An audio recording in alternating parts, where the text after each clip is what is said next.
Now, the latest figures from the NHS Information Centre have revealed that the number of people being admitted to hospital for treatment for being overweight has increased almost 60% in the last year.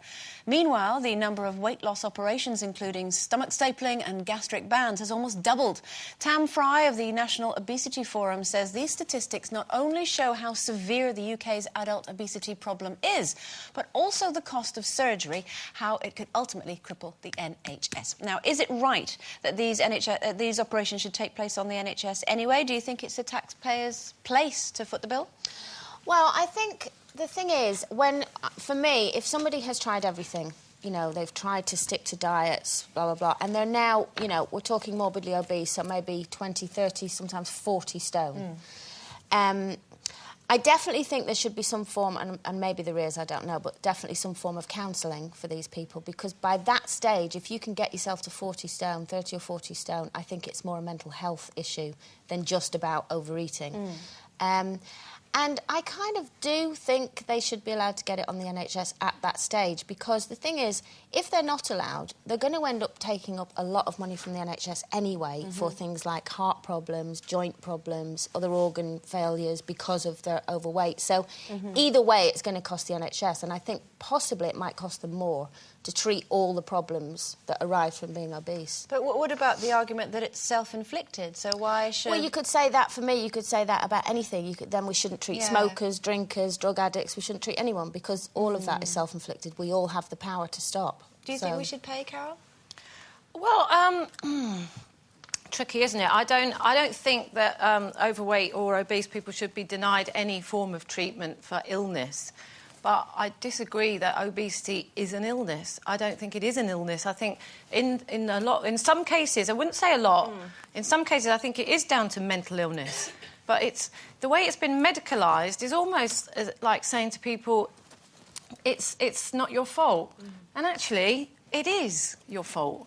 You know, and everybody knows that. People, you know, we had that Charlie Waldock on the show, and he said that's all it is. He got himself into that situation. He had a lot of help to get out of it, but, you know, that's what it is. If you say, oh, this is an illness, and there's nothing you can do to control it, you know, we might as well all just be fat, because we can all get help for it. But you know, we can't afford to treat people for obesity. In some cases, it obviously is an illness, and maybe, like Coleen was saying, it's either a mental thing. It could be a gland problem. But that's very rare, Andrea. It's very, very rare. Of course, there are cases. There are, you know, medical cases that do cause obesity. But in the main, you know, the figures are ridiculous. I read in the paper yesterday the amount of money we have to spend on benefits for people who can't work simply because they're obese.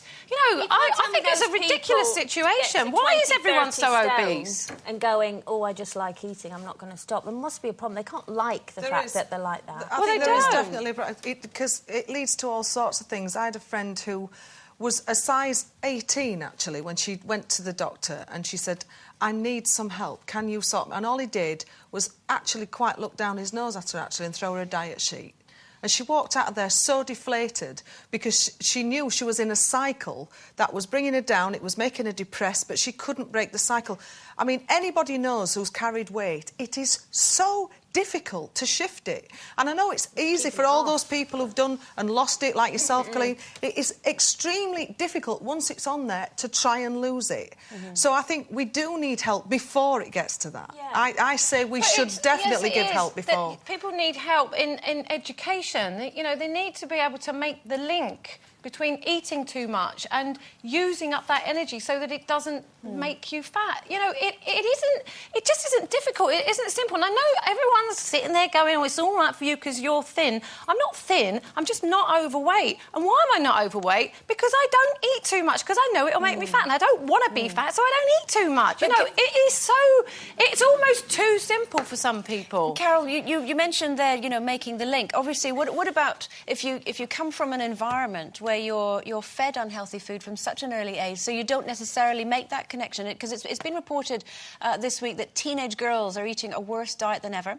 The National Diet and Nutrition Surveys found that girls of secondary age are living on junk food such as crisps, cakes, biscuits and fizzy drinks. So there is information out there, but it seems it's not getting through. Well, you know, if kids grow up with a taste for certain foods, like junk foods, because that's all they've been fed, then that's the parents' fault, and the parents need to be educated on how... And I know they are trying, and people are, you know, making an effort with all the 5-a-day stuff and all of that, but it's obviously not working. But at the same time, you've got to remember that teenagers do like to eat junk. You know, I remember when I was growing up, all we had was, you know, meat and 2 veg, very sensible food. Mum cooked every day. She was always peeling potatoes. Everything was fresh.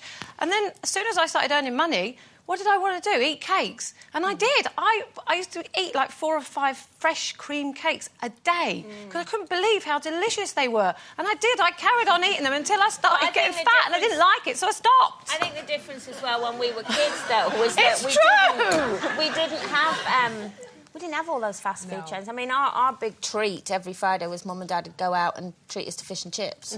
You know, but we didn't have all the fast food chains, so we didn't have that kind of, you know, there temptation. wasn't. And also, at 6 o'clock every night, my mum called us all in for dinner, and we all sat down and we all at had dinner. And it was meat and we don't live like that anymore. Most people have got both parents working, kids now doing everything there is to do after school. And like you say, it's easy and it's quick, and that's the...